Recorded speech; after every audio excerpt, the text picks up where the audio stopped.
আমি টাকা জমাচ্ছি। কবি সমরেশ মজুমদার।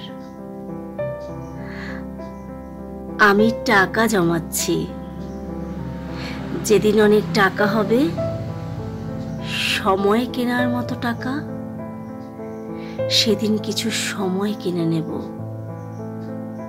যারা প্রতিদিন, প্রতি মাস, প্রতি বছরে বলে যায় খুব ব্যস্ত, একদম সময় পাই না, কাজের চাপে মনে থাকে না, তাদেরকে সেই কেনা সময় ধার দেব।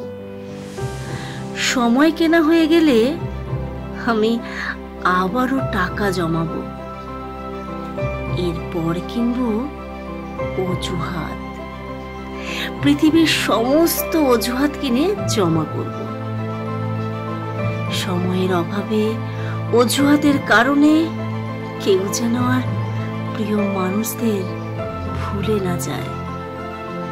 তাই অফুরন্ত সময় আর শূন্য অজুহাতের এক পৃথিবী বানাবো।